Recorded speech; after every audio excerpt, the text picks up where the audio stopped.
Okay, the kings of Edom compared to the kings of Israel is an interesting comparison because there's some names that we find that coincide. So let's take a look. We have Samelah, Samelah, Samelah, Samuel, Samelah. We have the name Sam there, and Sam'el, Sam'elah, Sam'elah. And of course, in our King James Bible, it says Samuel. And then who comes after Samelah? Okay, Samelah, and then it's followed by Shaul. Shaul.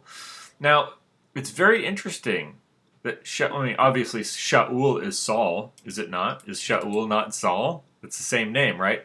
So we have a direct correlation here of two names for the kings of Edom. We have a direct correlation to the kings of Israel in the Bible because we have Saul, who was not a king. No, I'm sorry. Samuel was not a king. Samuel was the high priest who then anointed Saul in the story of the kings of Israel, right? So the high priest Samuel anoints Saul. Is that how that goes in the King's version? Yes, that is correct. So Samuel anoints Saul, and then Saul is followed by David, correct? So here we have in Genesis 36, we have the list of the kings of Edom, and we have the rulers of Edom, and we have some names in here, and one of them, it just happens to be that Samelah comes before Shaul. It just happens to be that way. Now the next name, which is Baal-Hanan, son of Akbor, succeeds Shaul. Now, of course, if Samelah is Samuel and Shaul is Saul, then this Baal-Hanan, son of Akbor, would be King David. Of course, the name here is not anywhere near King David as a name, but Baal-Hanan,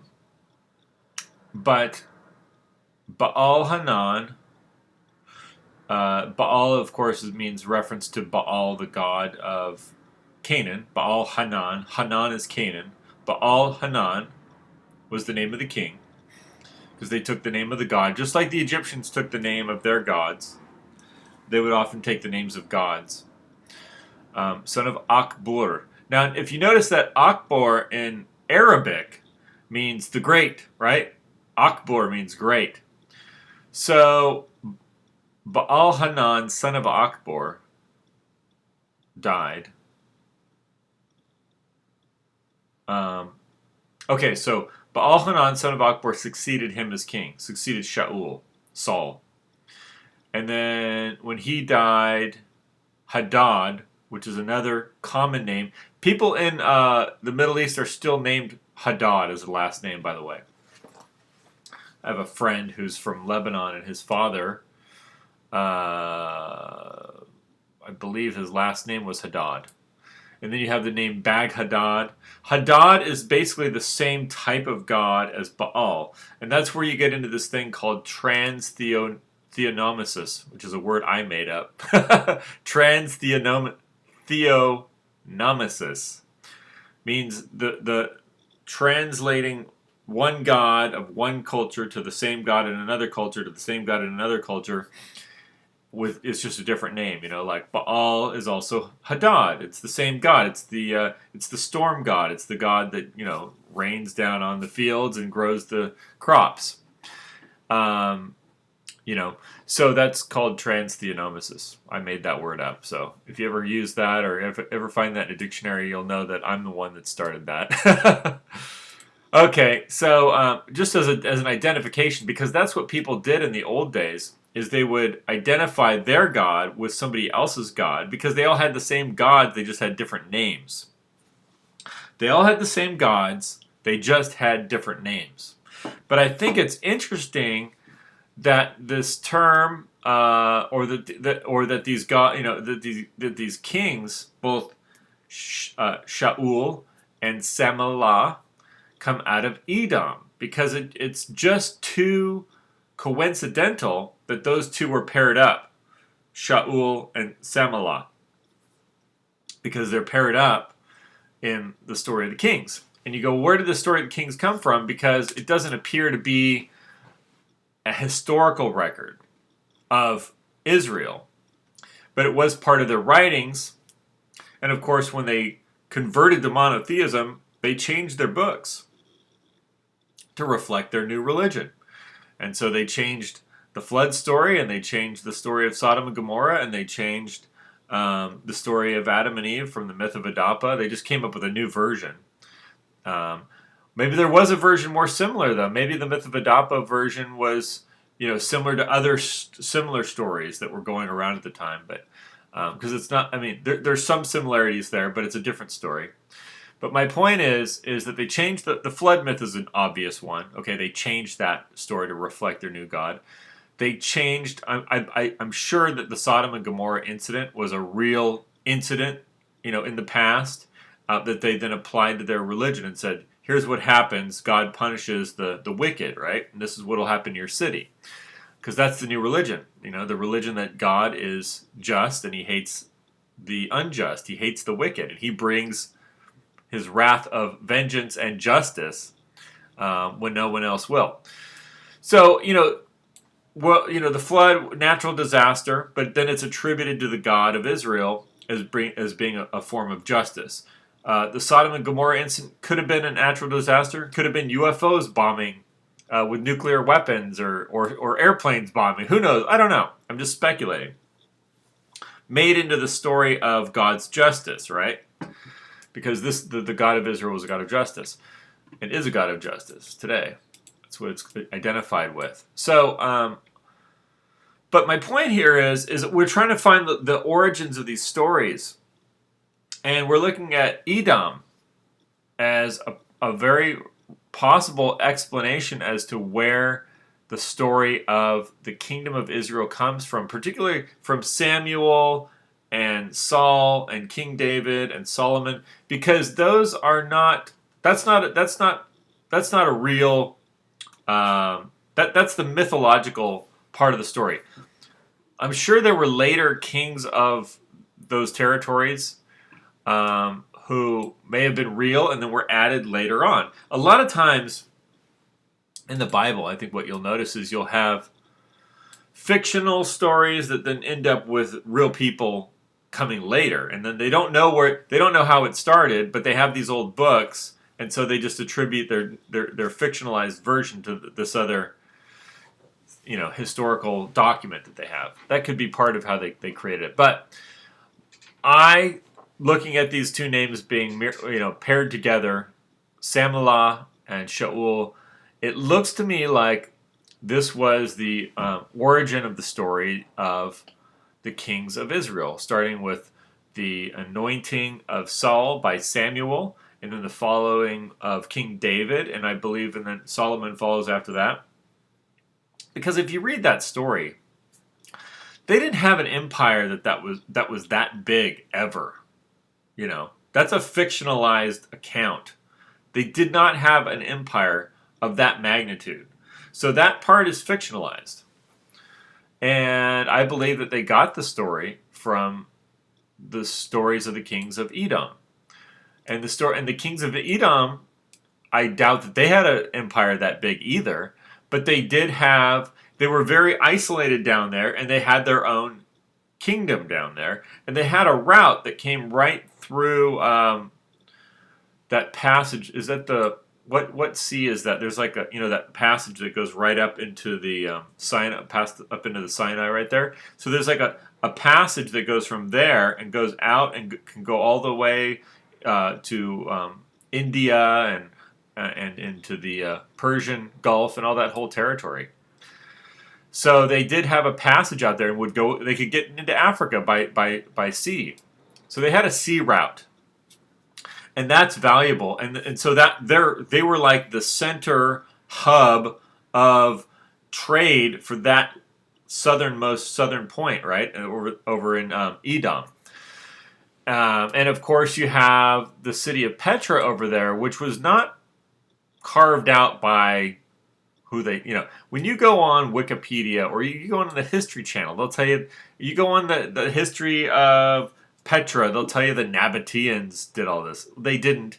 Those are Roman architectural structures over there. So those were made later.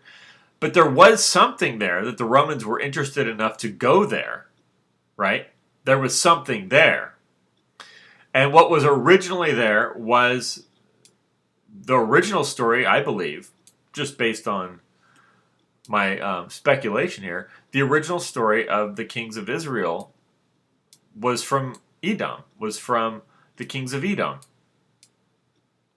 And, and that's where I believe you get that part of the story. It's because if you look at it, the Bible has the Old Testament, you've got the 5 books of Moses, and then you've got these later books. You've got Joshua, and then you got the Judges and the Kings, and and these are like the later part of the story. And, wondering where they came from, were these original? And I think that they were based on these earlier books from, or not books, but whatever records they had or memories they had of the Kings of Edom. They just, they put them together and made a new story out of it that applied to their new God. It applied to their new God. That's the key thing, is it applied to their new God. Because they were still using the names of these old pagan gods.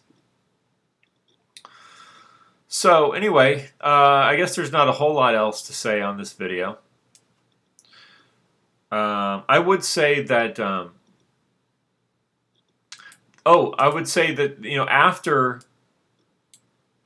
after Israel came into existence, the name for God among the later Edomites, who could have been Arabs, I don't know what race they were, whatever, the later name was cause, which is where we in English, we still use this word, to cause something. Cause was the god of the Edomites. So this is still a word. God causes this, and God causes that, and God causes this, and God causes that. So in the later Edomite language, or the later Edomite religion, God was called cause. And that's quite interesting too, because their names for God had changed. Because that was a later. If you look at the names of the kings of Edom in Genesis, they're using Baal and Hadad, right? They're using these old names, right? But then later on, they have a new name for God, and that name is Cause.